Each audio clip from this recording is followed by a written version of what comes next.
The world is on fire. Inflation is on the rise. Shelves are less and less full, even with higher prices. And the dollar is one of the weakest points, as all currencies are failing. This would be a great line if I was trying to sell you a product like silver or gold.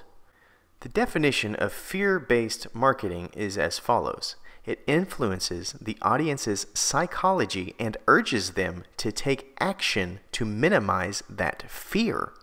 This is a traditional communication method that has been used by organizations for years to push the community into changing perceptions, abandoning old habits, or converting into a new customer behavior. The problem is fear destroys freedom, and fear-based marketing often takes freedom of choice and replaces it with anxiety, stress, and falsehoods.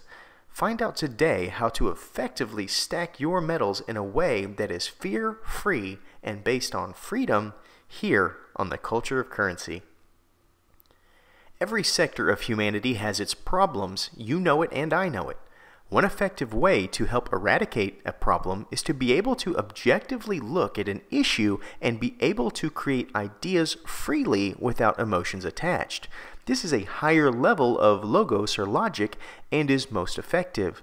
Today we are going to talk about one of the biggest problems in our area of stacking, which is actions based on fear. I need to start off by saying I love stackers, and this is not an attack on any stacker, but rather an observation of the marketing from a human psychology and marketing standpoint. If you hear this and are offended or identify as someone caught up in this trap, know that every single word I say is from a place of love. Every word I speak is aimed at personal freedom of thought. That does not mean that you have to agree or disagree. This is just observational and has led me to want to help our community in any way possible.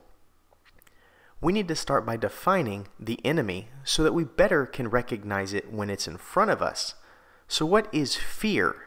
Fear is defined as an unpleasant, often strong emotion caused by anticipation or awareness of danger. I repeat, an unpleasant, often strong emotion caused by anticipation or awareness of danger. There are so many strong words we need to break down here so that we can self-reflect on our own actions to decide if fear is a strong motivator.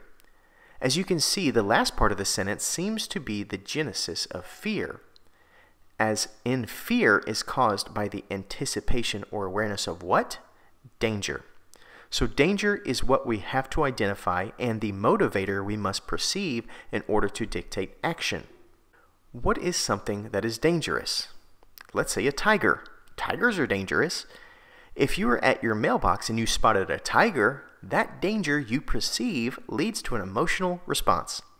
Your level of composure in that moment leads to a collection of possible outcomes. The more composed you are, the clearer you can think your way out of a circumstance. The biggest benefit of things like martial arts are that they provide you with confidence and composure at a level that provides you with a better ratio of success and also separates our most animalistic response, which would be running, which also triggers the tiger.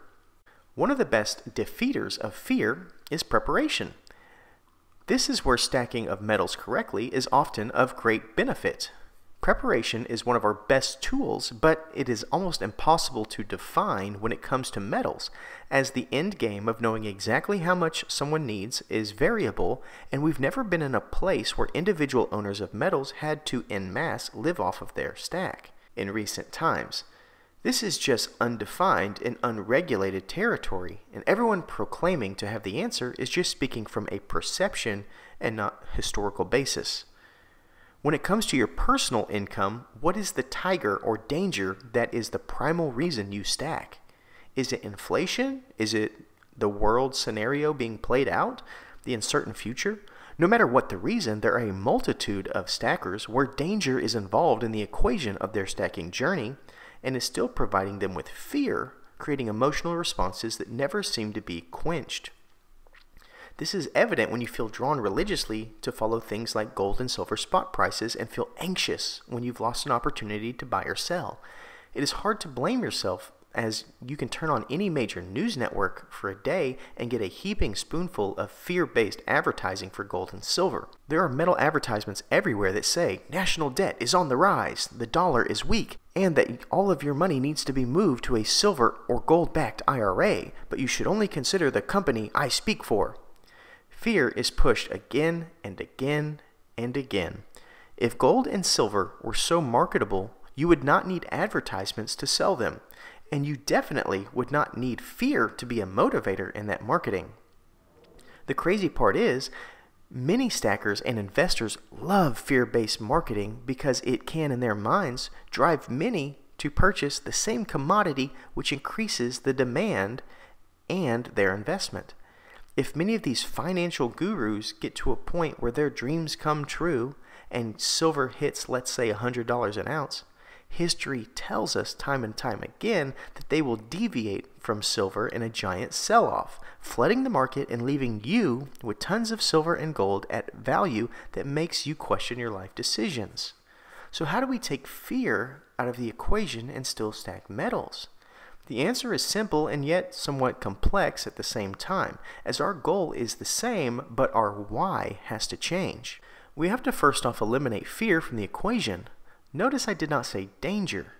Fear is a manifestation of the mind, whereas danger is something we cannot often control. Remember our tiger and how it leads us to fear-based response? Let's imagine that tiger, except this time, he's in a zoo exhibit.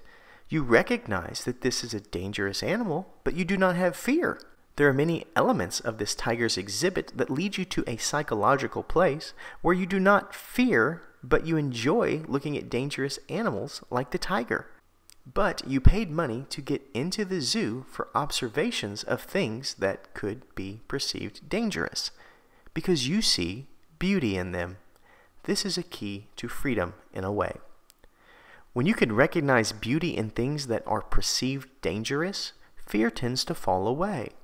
Fear has led to and still leads to more violence and sins of humanity than any other emotion.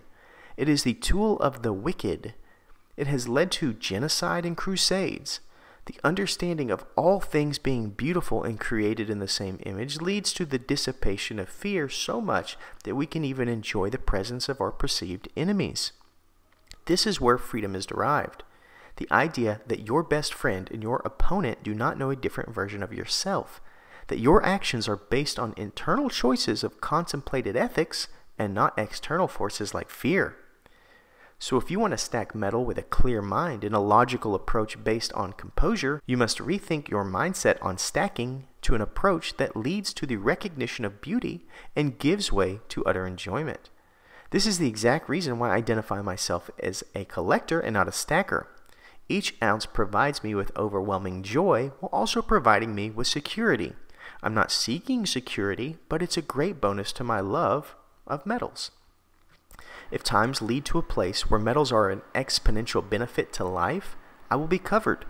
And more importantly, if they don't, I will still have so much enjoyment and love for my collection. Fear is never a part of my purchasing, and danger is not evident in the process, so that every purchase is clear in my mind. Sure, there are some months where I pay more for an ounce of silver and many stackers would not be buying, they'd probably be selling, but that's where a budget comes in. Having a monthly budget frees me from an anxiousness of trying to time the markets. Every month I spend $100, which I know is very low, but also know that I started this channel and budget as a sacrifice.